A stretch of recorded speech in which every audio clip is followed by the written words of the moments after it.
Hey guys, in this video, I'll show you how to change the Apple ID on your Mac. Just a quick note, the official name is now Apple Account instead of Apple ID. First, click the Apple icon in the top left corner of the screen, and then select System Settings to open the settings window. Right at the top, you'll see your current Apple account information. Click on it, scroll down to the bottom, and click the Sign Out button.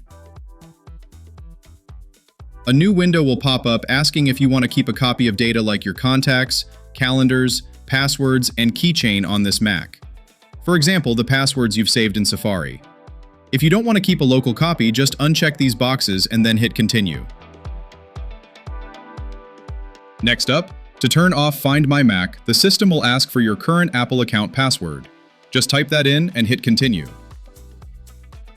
After that, to grant your Mac permission to remove the account, you'll need to enter your user password.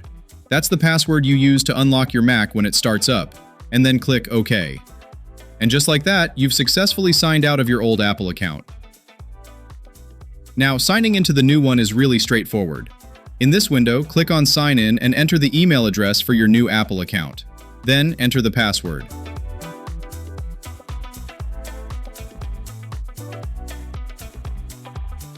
At this point, Apple needs to verify your new Apple account.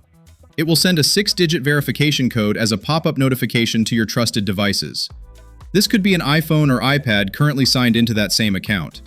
If you don't have any devices signed in, it will send the code as an SMS text message to the phone number originally used to register the account. Go ahead and enter that verification code right here. Once that's entered, just wait a moment for Apple to verify it. If your Mac asks for your current user password again, type it in and hit Continue.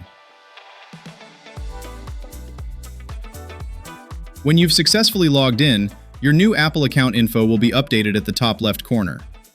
If any pop-up windows appear, just follow the on-screen instructions. For instance, the system might ask if you want to merge your existing Safari browsing data to store it on the iCloud of your new account. If you do, just click Merge. You can also decide whether to enable Find My Mac by following the prompts on the screen. After all that, your new Apple account is fully set up and ready to go. From now on, the data for apps that sync with iCloud, like Photos, Drive, Notes, or Messages on your Mac, will use the information from your new account. Alright, thanks for watching guys, I'll see you in the next video.